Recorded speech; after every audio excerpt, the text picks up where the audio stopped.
अस्सलाम वालेकुम क्लास।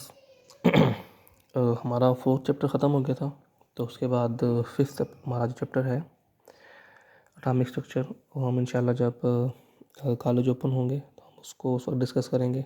काफ़ी इंपॉर्टेंट चैप्टर है, तो मैं चाहता हूँ कि हम जब फेस टू फेस हों वहाँ पर तो तब डिस्कस करें ताकि हमें समझ सही आए वहाँ पे। तो आज हम डिस्कस करेंगे chapter number 6 which is chemical bonding. तो केमिकल बॉन्डिंग में हम लोग सबसे पहले डिस्कस करेंगे केमिकल बॉन्ड। केमिकल बॉन्ड हम पहले डिस्कस करेंगे क्या चीज़ होती है, ठीक है। छठा हमारा चैप्टर है केमिकल बॉन्डिंग, उसमें हम लोग डिस्कस करेंगे केमिकल बॉन्ड। जो सबसे पहले इंट्रोडक्शन है इसका वो डिस्कस करेंगे। What is chemical bond? तो केमिकल बॉन्ड सिंपली बेटा, अगर आपके पास कोई मॉलिक्यूल है, लेट्स सपोज वाटर ही है, ठीक है, कोई और हमारे पास कंपाउंड है NaCl है, ये आयनिक कंपाउंड हो गया और ये सिंपल हमारे पास कंपाउंड है। अच्छा, अब कहते हैं केमिकल बॉन्ड बेटा, एक मॉलिक्यूल में जो डिफरेंट एटम्स प्रेजेंट होते हैं, ग्लूकोज का मॉलिक्यूल ले लो, सल्फ्यूरिक एसिड ले लो, ठीक है, उसमें डिफरेंट एटम्स हमारे पास प्रेजेंट होते हैं। एक मॉलिक्यूल में जो डिफरेंट एटम प्रेजेंट होते हैं एक दूसरे के साथ जुड़े होते हैं, जिस फोर्स के ज़रिए वो एटम जुड़े हुए होते हैं उस फोर्स को बेटा कहते होते हैं केमिकल बॉन्ड। सिंपल अल्फाज में मैं ये कहूँ कि केमिकल बॉन्ड क्या होता है, तो that is a force which holds two और more atom together in a molecule. एक मॉलिक्यूल में, एक कंपाउंड में जो दो एटम जिस केमिकल फोर्स के ज़रिए जुड़े होते हैं उस फोर्स को हम लोग केमिकल बॉन्ड कहते होते हैं। क्लियर? अच्छा, अब बात है कि केमिकल बॉन्ड बनता कैसे है। तो अगर आयनिक कंपाउंड की बात की जाए तो एक आयनिक कंपाउंड में NaCl हमारे पास है, उसमें जो दो आयन्स के दरमियान जो फोर्स उनको होल्ड किए होगी, that force is called a chemical bond. ठीक है, अब केमिकल बॉन्ड बनता कैसे है, that is simply by the process of chemical combination. What is chemical combination, तो हम उसको डिस्कस करते हैं। हमने बात की what is chemical bond, simply a force which hold together two और more atom in a molecule, that is a chemical bond. How it is formed by the chemical combination of atoms. दो atom जिनके दरमियान वो force है जो उनको hold किए हुए है, जब ये दोनों एटम आपस में केमिकली कंबाइन करेंगे। केमिकली कंबाइन का मतलब क्या, अब हम सब केमिकल बेटा रिएक्शन उन रिएक्शन को कहा जाता है जिसमें किसी भी एटम का एक जो इलेक्ट्रॉनिक शेल है वो पार्टिसिपेट करे। मतलब एक एटम अपना इलेक्ट्रॉन डोनेट करे या किसी से इलेक्ट्रॉन एक्सेप्ट करे या अपने इलेक्ट्रॉन को किसी दूसरे एटम के साथ शेयर करे। इस प्रोसेस को बोलते हैं केमिकल रिएक्शन या केमिकल कम्बिनेशन। ठीक है, तो केमिकल रिएक्शन या केमिकल कम्बिनेशन का मतलब ये होता है कि जब एक एटम अपने इलेक्ट्रॉनिक शेल के ज़रिए या सिंपली अपने इलेक्ट्रॉन के ज़रिए किसी दूसरे एटम के साथ अपने तल्कात को वहाँ पर क्रिएट करता है या तल्कात तोड़ता है या तल्कात बनाता है। ठीक है, तो केमिकल कम्बिनेशन उम्मीद है समझ में आ गई होगी कि that is simply a combination, a process in which one atom shares it's electronic load with another atom. एक एटम जब अपना इलेक्ट्रॉनिक लोड किसी दूसरे एटम के साथ शेयर करता है तो इस प्रोसेस को बोलते हैं केमिकल कम्बिनेशन। तो इस केमिकल कम्बिनेशन के नतीजे में जो फोर्स पैदा होती है, जो फोर्स इन दोनों को होल्ड किए रखती है, that force is called chemical bond. उसको हम लोग एक लाइन के ज़रिए शो करते होते हैं ऐसे। क्लियर? तो आगे हमारे पास आता है कि मतलब यही केमिकल बॉन्ड था, होता क्या है, बनता कैसे है, बाय द केमिकल कम्बिनेशन। तो स्टार्टिंग में हमारे पास जब साइंटिस्ट ने इसके ऊपर काफ़ी थ्योरीज पेश की, हम इस चैप्टर में डिस्कस करेंगे, काफ़ी सारी थ्योरीज इसके ऊपर प्रेजेंट की गई हैं। ठीक है, हम इस चैप्टर में मज़ीद डिस्कस करेंगे कि कौन कौन से ये केमिकल बॉन्ड्स होते हैं, वो बॉन्ड बनते कैसे हैं, उनकी स्ट्रेंथ कैसी होती है, वो सब हम इंशाल्लाह चैप्टर में डिस्कस करेंगे। ठीक है, ये इंट्रोडक्शन था इसका केमिकल बॉन्डिंग का, केमिकल बॉन्ड का। सेकेंड हमारे पास टॉपिक आता है causes of chemical combination. Causes of chemical, बेटा मेरे एक हाथ में मोबाइल है, एक हाथ में मार्कर है, तो मुझे नज़र नहीं आ रहा, तो जैसा मेरी आवाज़ आप सुनते जाइएगा बस, जहाँ से क्लियर ना हो आप लोग कल मुझसे सवाल कर सकते हो। अच्छा, काजेज ऑफ केमिकल कम्बिनेशन, हमने तो बात कर दी कि केमिकल बॉन्ड क्या होता है, that is simply a force which hold together two atom और मोर एटम। तो बनता कैसे है, by the process of chemical combination. जब एक एटम अपना इलेक्ट्रॉनिक लोड शेयर करता है दूसरे एटम के साथ तो उस प्रोसेस को केमिकल कम्बिनेशन कहते हैं। तो उसी वक्त एक फोर्स डेवलप हो जाती है जो दो एटम को होल्ड करके रखती है।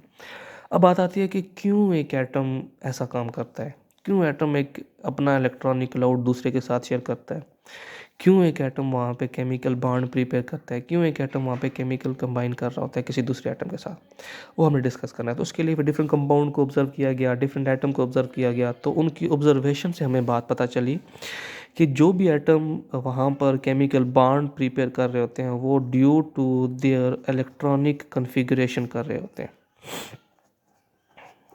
अब इलेक्ट्रॉनिक कन्फिगरेशन क्या होती है वो भी डिस्कस करते हैं। वो उनकी इलेक्ट्रॉनिक कन्फिगरेशन के लिहाज से वो केमिकली कंबाइन कर रहे होते हैं। अब पहली बात है कि इलेक्ट्रॉनिक कन्फिगरेशन है क्या। बच्चे, इलेक्ट्रॉनिक कन्फिगरेशन, इलेक्ट्रॉनिक का मतलब इलेक्ट्रॉन, कन्फिगरेशन का मतलब क्या होता है, मैं सिंपल अल्फाज में आपको बताता हूँ। आप लोगों ने एक फार्मूला पढ़ा होगा 9th-10th में कि पहले शेल में के में 2 इलेक्ट्रॉन आते हैं, एल में 8 आते हैं, एम में आई थिंक सो 18 आते हैं, एन में हमारे पास 32 आते हैं। इसलिए आप लोगों ने वो पढ़े होंगे, सब शेल पढ़े होंगे, S P D F. S में 2 आते हैं, पी में 6, डी में 10, एफ में 14 आते हैं। आप लोगों सब पढ़े हुए हैं। इसके अलावा आप लोगों ने एक और सीरीज़ पढ़ी जिसमें आप लोगों ने देखा होगा 1s2, 2s2, 2p6, 3s2, 3p6, 4s2, 3d4p, 5s6, फला आपने पढ़े होंगे वहाँ पर।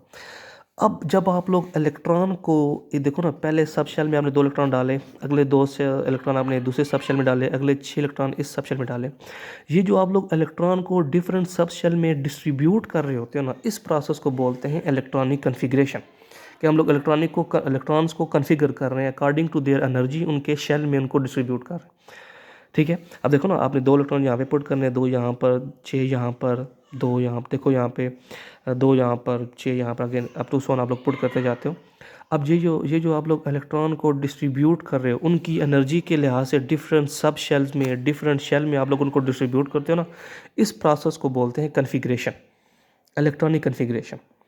ठीक है, ये था सिंपली हमारे पास। अब इनकी जो कन्फिग्रेशन होती है, मतलब इनके पी में कितने इलेक्ट्रॉन हैं, एस में कितने इलेक्ट्रॉन हैं, तो इस प्रोसेस को हम लोग बोलते होते हैं इलेक्ट्रॉनिक कन्फिग्रेशन।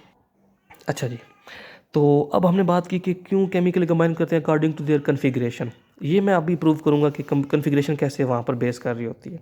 ठीक है, तो उसके लिए हम एक एग्जांपल लेते हैं। हमारे पास नोबल गैसेज हैं, उसी चीज़ को बेस्ट एग्जांपल दिया जाता है। ये बात समझ में है कि क्यों एटम केमिकली कंबाइन करते हैं, वो उनकी इलेक्ट्रॉनिक कन्फिग्रेशन होती है जो उनको केमिकल कम्बिनेशन पे मजबूर करती होती है। कैसे मजबूर करती है हमने वो डिस्कस करना है। उसके लिए हम समझते हैं नोबल गैसेज को। नोबल गैसेज में बेटा हमारे पास आती है helium, neon, argon, krypton and xenon. ठीक है, हीलियम की बात करो बेटा, इसका एटॉमिक नंबर होता है 2 एटॉमिक नंबर है, तो मतलब इसके पास एक ही शेल होगा, एक शेल में एक सब शेल होगा 1s में 2 इलेक्ट्रॉन आ सकते हैं, तो इसके पास 2 इलेक्ट्रॉन पहले शेल में मौजूद होते हैं। नियॉन का बेटा एटॉमिक नंबर है 10, तो इसके पहला शेल है 1s, इसमें 2 आ सकते हैं। दूसरा शेल होता है हमारे पास 2s और 2p6, s में भी 2 आ गए, और p में हमारे पास 3 इसके ऑर्बिटल्स होते हैं, px, P Y and P Z. X 6 हैं, तो देखो इसके 10 इलेक्ट्रॉन थे, 2 पहले में आ गए, सॉरी 2 इसमें आ गए, 2 4 और 6 10, 2 इसमें, 2 इसमें और 2 इसमें। अब देखो नियॉन के अंदर 10 इलेक्ट्रॉन है, पहले शेल में 2 आ गए, इसके अंदर 2 शेल थे बेटा, एक होता है के, दूसरा हमारे पास एल होता है। ठीक है, इसके अंदर सिद्ध के होता है, पहले में 2, दूसरे में 10 आ सकते हैं हमारे पास, सॉरी दूसरे में 8 आ सकते हैं, 2 यहाँ पर, 6 यहाँ पर आ गए। अब देखो गौर से, नोबल गैसेज में पहले हीलियम है, उसके आउटर मोस्ट शेल में उसका एक शेल होता है, उस शेल में 2 इलेक्ट्रॉन है, मजीद इलेक्ट्रॉन उसमें नहीं आ सकते। ठीक है, मतलब इसका outermost shell completely filled है, एक ही शेल है वो कम्प्लीटली फिल्ड है। दूसरा नियॉन है, नियॉन में बेटा 2 शेल होते हैं, पहले में 2 आ सकते हैं, हमने देखा था, दूसरे में 8 आ सकते हैं। देखो पहले में 2 आ गए, 1s2 2 आ गए, दूसरे में कितना 2s2 2 और 2p6 6 और 2 8 हो गए, दूसरे में 8 आ सकते हैं, तो इसमें दूसरे में 8 ही मौजूद है।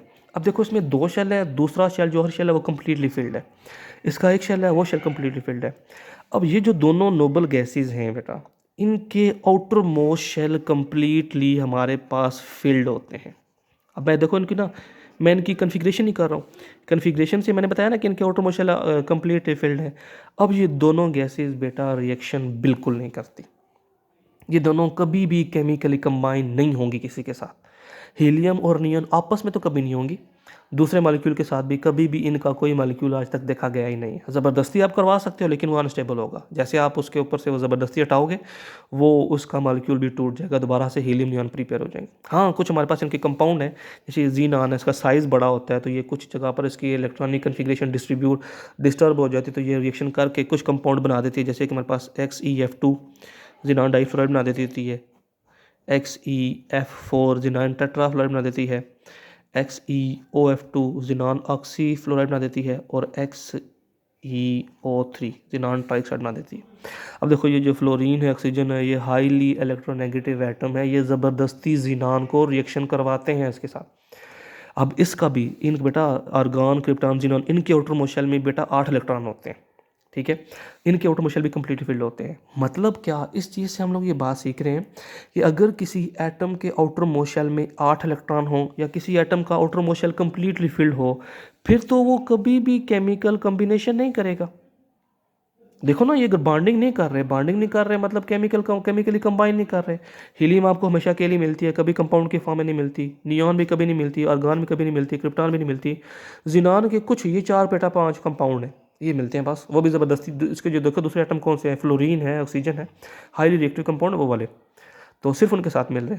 तो मीन क्या कि इलेक्ट्रॉनिक कन्फिग्रेशन से हम लोग ये बता सकते हैं कि कौन सी चीज़ें केमिकली कंबाइन करेंगी और कौन सी चीज़ें केमिकली कंबाइन नहीं करेंगी। जैसे हमारे पास ये एटम्स हो गए, देखो ये केमिकली कंबाइन नहीं करते। क्यों नहीं करते? क्योंकि इनके outermost shell completely filled होते हैं, ठीक है।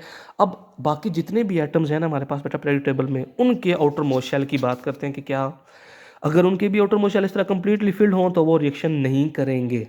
लेकिन अगर किसी के कंप्लीटली फिल्ड ना हो तो वो हमारे पास ज़बरदस्ती वो लाजमी ही वहाँ पर करेंगे रिएक्शन, ठीक है।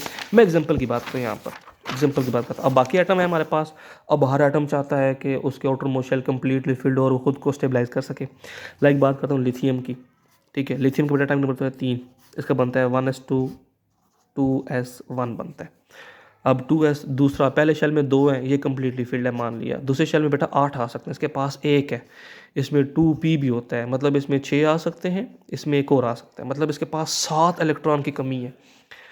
7 इलेक्ट्रॉन अगर खुद को स्टेबलाइज करना है तो इसको 7 इलेक्ट्रॉन लेने पड़ेंगे। हमने बात की ना जिसका आउटर मोस्ट शेल में 8 इलेक्ट्रॉन होंगे कम, और डबल गैसेस के आउटर मोस्ट शेल में बेटा 8 इलेक्ट्रॉन होते हैं, तभी वो स्टेबल होती हैं, रिएक्शन करती नहीं बिल्कुल, ठीक है। तो अब इसके आउटर मोस्ट शेल में अगर 8, एक यहाँ पर आ जाए, 6 यहाँ पर आ जाए, मतलब 7 इलेक्ट्रॉन दूसरों से ले ले तो फिर ये यहाँ पर स्टेबल हो सकता है, ऐसी बात है ना, ठीक है। अब बाकी जो एटम होते हैं, जैसे लिथियम की मैंने बात कर ली, इसका आउटर मोस्ट शेल कंप्लीट नहीं है, एक इसके पास है, तो फिर क्या करता है, ये भी नोबल गैसेस की तरह खुद को स्टेबल, हर चीज़ की होती है ना टेंडेंसी होती है कि वो स्टेबल हो जाए। जैसे हम क्लास में बात करते थे, आप हर वक्त हंस नहीं सकते, हर वक्त रो नहीं सकते, हर वक्त आप भाग नहीं सकते, आप खुद को स्टेबल करना चाहते हो, हर चीज़ खुद को स्टेबल रखना चाहती है। तो वैसे ये भी स्टेबल करना चाहते हैं। स्टेबल तब होंगे जब इनका आउटर मोस्ट शेल कंप्लीट होगा, ठीक है। उसके लिए फिर इनको अपने इलेक्ट्रॉन लूज़ भी करने पड़ेंगे। अगर फालतू इलेक्ट्रॉन तो फिर वो लूज़ कर देंगे, अगर इलेक्ट्रॉन कम है तो फिर वो गेन कर लेंगे, नहीं तो बाज़ औक़ात वो इलेक्ट्रॉन की शेयरिंग कर लेते हैं, मतलब कंप्लीटली लूज़ नहीं करते, बस शेयरिंग कर लेते हैं। ये दोनों फिनोमेनन वहाँ पे करते होते हैं, ठीक होगी बात।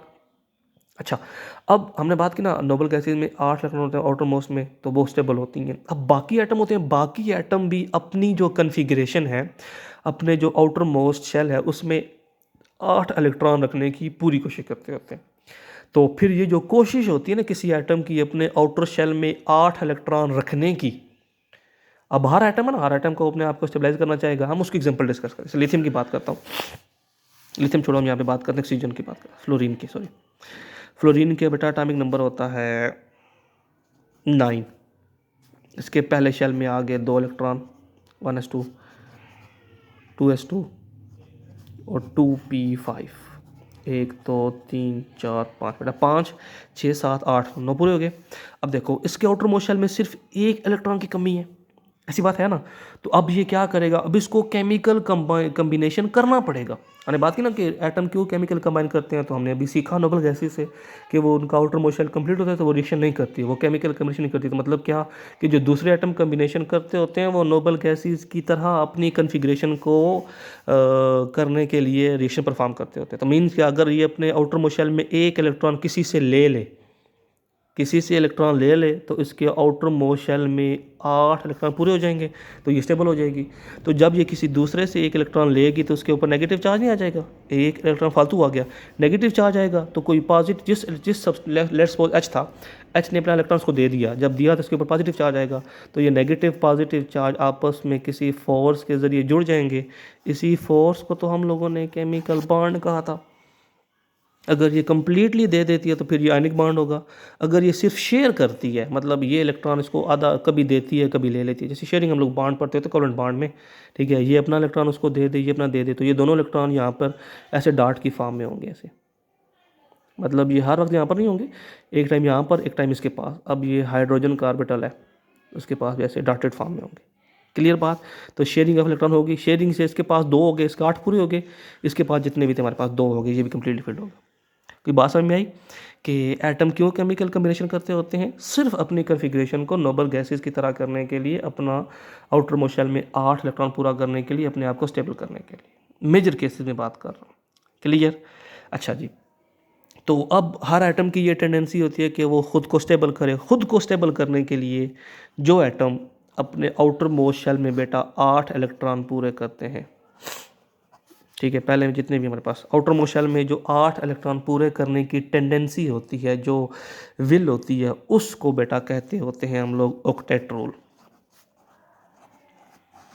ऑक्टेट रूल क्या होता है? फॉर खुद को स्टेबलाइज करने के लिए एटम अपने आउटर मोस्ट शेल में 8 इलेक्ट्रॉन रखने की पूरी कोशिश करते होते हैं, या वो टेंडेंसी ऑफ एटम जिसमें कोई एटम अपने आउटर मोस्ट शेल में 8 इलेक्ट्रॉन रखे, that tendency is called octet rule. होगी बात क्लियर? सिंपली मैं बुक के लिहाज से डिफाइन करना चाहूँ तो बुक वाले कहते हैं कि the tendency of atom to attain maximum 8 electron in the valence shell is known as octet rule. वो क्यों करते हैं? खुद को स्टेबल करने के लिए। क्लियर होगी बात? तो कुछ एटम मैंने बात की वो डोनेट करेंगे, कुछ एक्सेप्ट करेंगे। यहाँ पे फ्लोरीन ने एक्सेप्ट किया था। लिथियम की बात करता हूँ। लिथियम हमारे पास है, इसका एटम नंबर 3 है, तो इसका 1s2 2s2 और 2s1 तो ये ना वहाँ पे इसका 2p बिल्कुल एम्प्टी है 0s में, ठीक है। अब या तो इसको बेटा 1 और 6 7 इलेक्ट्रॉन लेने पड़ेंगे, या अगर ये अपना इलेक्ट्रॉन दे दे तो इसके बाद बाकी क्या बचेगा? 1s2 बचेगा, जो कि अभी अगर ये इलेक्ट्रॉन दे देता है तो इसका सेकंड शेल यहाँ से ख़त्म हो जाता है। अगर इलेक्ट्रॉन डोनेट कर देता है तो इसका ये शेल ख़त्म हो गया, इसके पास सिर्फ एक शेल बचेगा। एक शेल में 2 इलेक्ट्रॉन है, हीलियम की तरह ये भी स्टेबलाइज हो गया। फिर हीलियम में 2 थे ना, इसमें भी 2।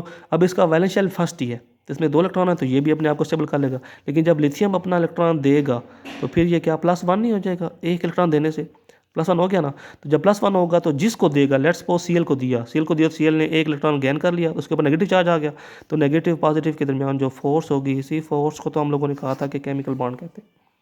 अब पता लगा कि केमिकल बॉन्ड बनाने एटम क्यों केमिकल बॉन्ड बनाते होते हैं, क्यों केमिकल बॉन्ड बनता होता है? इस वजह से कि एटम अपने आप को स्टेबल करने के लिए इलेक्ट्रॉनिक कन्फिग्रेशन को, या छोड़ो ऑक्टेट रूल को, बस आउटर मोस्ट शेल कंप्लीट करने के लिए इलेक्ट्रॉन कभी डोनेट कर देते हैं, कभी ले लेते होते हैं, कभी शेयरिंग कर लेते हैं, ठीक है।